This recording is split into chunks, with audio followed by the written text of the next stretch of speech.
Үзэгч та бүхэндээ Монголын үндэсний олон нийтийн телевиз цагдаагийн ерөнхий газар хамтран бэлтгэдэг Амрыг ирээ нэвтрүүлгийнхаа ярилцлагын цаг болон хүрэх гэж байна. Тэгэхээр өнөөдөр манай студид цагдаагийн ерөнхий газрын хуулийн хэлтсийн ахлах мэргэжилтэн цагдаагийн төдөрөндөө Цэнгэл Баяр урагдж оролцож байна. Ингээд танд энэ өдрийн мэнд төргий. За, та бүхэнд энэ өдрийн мэнд төргий.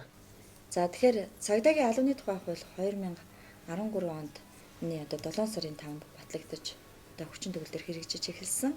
Үүнээс 3 жил өнгөрч байна. Тэгэхээр энэ 3 жилийн дараа ер нь яагаад дахин шинжилэн найруулж батлах болсон энэ талаар манай үзэгчдэд товч мэдээлэл өгнө. За, ер нь бол 1992 оны үндсэн хуулийг дагаж 1993 он цагдаагийн байгууллагын тухай хууль анх батлагдсан. За, тэгээд 94 оноос хүчин төгөлдөр мөрдөснөөс хойш даруй 20 жил болсон. Цагдаагийн байгууллагын тухай хууль. Энэ хууль хүчин төгөлдөр мөрдөгдөж хугацаанд бол цагдаагийн байгууллагын үйл ажиллагаа зохицуулсан хэмжээнд бол маш сайн үйлчилсэн гэж бол судлаачид бол цагдаагийн байгууллагын ажилтнууд бол үздэг. За, тэгээд улс орны нийгмийн эдийн засгийн байдал, хууль эрхцэн шинжил олон улсын эрхцэн чиг хандлагын хүрээнд 2013 онд цагдаагийн байгууллагын тухай хуулийг бол улсын хурлаас бол баталсан. Ингээд 2014 оны 1 сарын 1-ний өдрөөс хүчин төгөлдөр мөрдөгдөж эхэлсэн. Цагдаагийн албаны тухай хуулийг анх бол хуулийн төслийг бол цагдаагийн аль багчийн эрхцэн байдлын тухай хуулийг бол хамт олон өргөн мэдүүлсэн. За, тэгээд хилцүүлгийн явцад бол хууль сахиулагчийн эрхцэн байдлын тухай хууль бол өөрчлөгдөд цагдаагийн албаны тухай хуультай хамт өргөн мэдүүлсэн боловч албаны хууль батлагдаад цагдаагийн аль багчийн эрхцэн байдлтай холбоотой буюу хууль сахиулагчийн эрхцэн байдлын тухай хууль бол батлагдаагүй.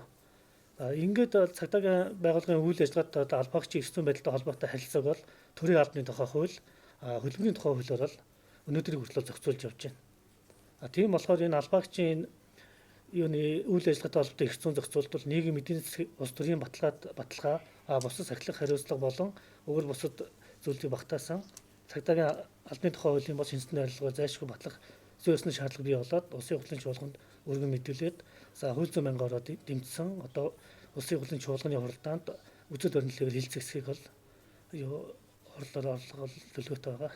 За, тэгэхээр ер нь энэ шинжилэн найруулж батлагдаж байгаа энэ хуулийн төлөө ямар шинэ хэрэгцээ зохицуулалтууд орсон бэ? Энэ талаар тодруулбал.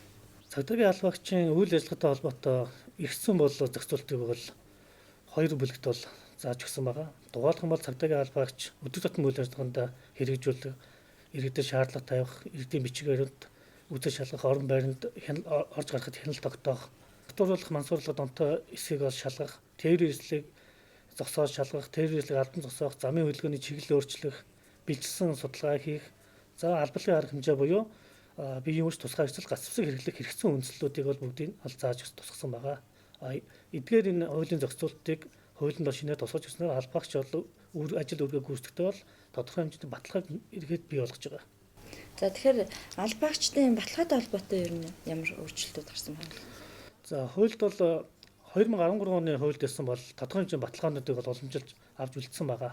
Тухайлх юм бол цагдаагийн аль багч албан үүргээ гүйцэтгэж аваад амь насаа алдсан тохиолдолд аль гэрт нь бол 10 жилийн хугацаанд сарын үндсэн цалинтай хэмжээг сар болгон олгох.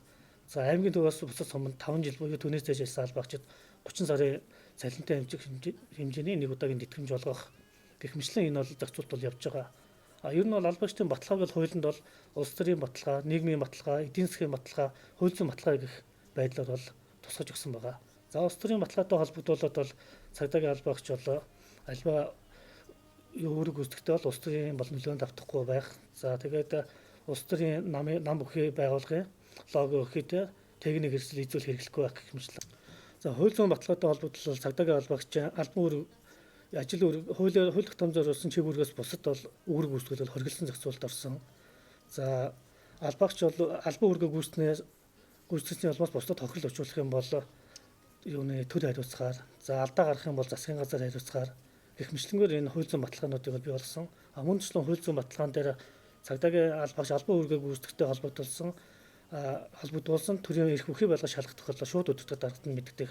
Аль багчийг хууль заасан тохиолдолд бусад үндслээр бол албан тушаал өөрчлөх, бууруулах, албанаас салах, за мөн шууд өдөртөх захирал даргын даргад нь мэдэгдэлгүйгээр цагдаа хорих, баривчлах, мөн орон байр, албан тасалгаа биед нь бол нэгжлэг хийхийг хоригдсан зохицуултыг бол оруулж гисэн байгаа. За, нийгмийн баталгаан дээр цагдаагийн аль багч бол эргүүл харуул жижигрээр ажилласан 1 жилийн 1.3 сараар тооцдог байсан бол одоо бол энэ дээр улсын он чухал объектын хамгаалалт, замын хөдөлгөөний зохицуулалт, тэгээд эрүүлжлэх болон албан садуулах үйл ажиллагаа явуулахад 1 жилийн 1.3 сараар тооцох. Гүйцэтгэх ажлаар үйл ажиллагаа явуулж байгаа албаагч бол 1 жилийн 1.4 сараар тооцохоор ийм зохицуултыг шинээр бол тусгаж гисэн байгаа.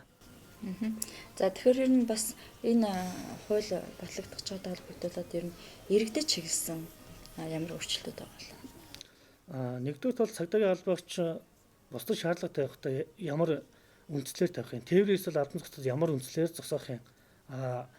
Хүний тодорхой хэмжээ эрх хэрэгжүүлэн талхтаа те ямар эрх зүйн үндслээр бол халдж байгаа вэ гэдг нь бол хуульчлаад өгчихсөн байгаа. Энэ нэргээд иргэд тодорхой хэмжээгээр миний эрх хэрэгчлөөг зөрчлөө.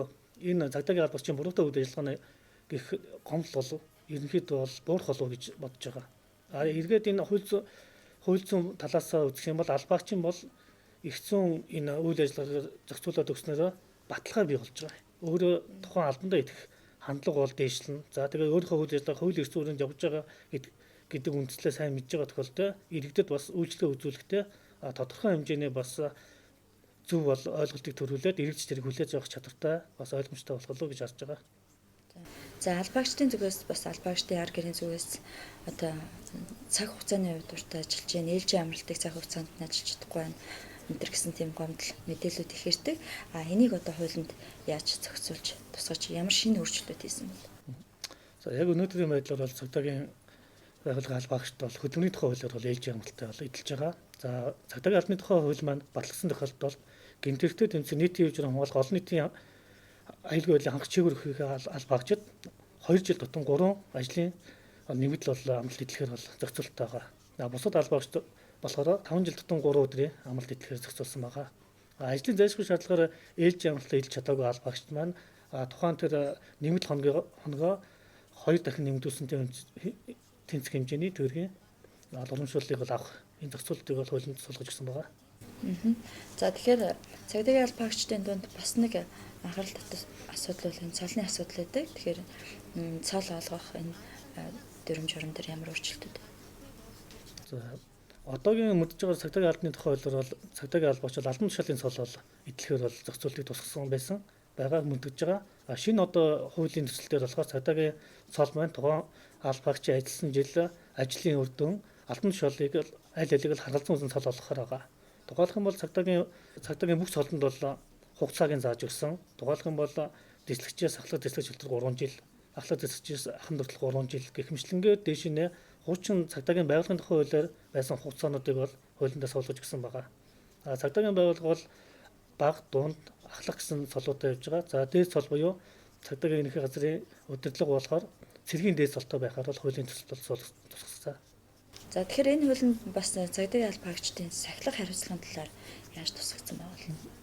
За цагдаагийн одоо байгууллагын албаагч одоо бол төрийн албаны тухай хуулиараа сахилгын шийтгэл нотолж байгаа. Цагдаагийн албаны тухай хууль батлагдсанаар бол цагдаагийн албаагчд бол сахилгын бол 8 төрлийн бол шийтгэл оногдуулахар заасан. Энэ бол тухайн хүний сахилгын хариуцлагыг сайжруулах, эргээд гарсан зөрчлийн хүн төнгөн анх удаа юу давтан гэдгийг харгалзаж бас энэ шийтгэлийг бол тодорхой хэмжээгээр оновчтой оногдуулахар бол заасан байгаа. За тэгэхээр ер нь энэ хуулинд мөн цагдаагийн байгууллагын бүтцийн тухай ямар зүйлүүд тусгагдсан бэ? За бүтцийн хувьд бол хуулийн төслөөр цагдаагийн байгууллага нь бол цагдаагийн харьяа нэгж нутаг дэвсгэрийн цагдаагийн байгууллага гэсэн ийм бүтцтэй байгаа.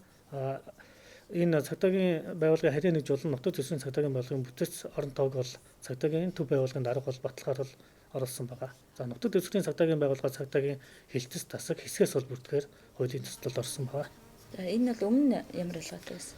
За өмнө болохоор юуны цагдаагийн төв байгууллага харьяа нэгж тэгээд нутаг дэвсгэрийн цагдаагийн байгууллага гэсэн бас зохицуулж явж байсан. Нутаг дэвсгэрийн цагдаагийн байгууллагаар цагдаагийн хилтэс дид хэсэг хэсгээс бол бүртгэхээр бол ийм зохицуултаар явж байсан. За баярлалаа. Ингээд үзэгч та бүхэндээ Монголын үндэсний олон нийтийн телевиз цагдаагийн ерхий газар хамтран бэлтгэдэг амрын гэрээ нэвтрүүлгийн ярилцлагын цаг болон хүргэлээ.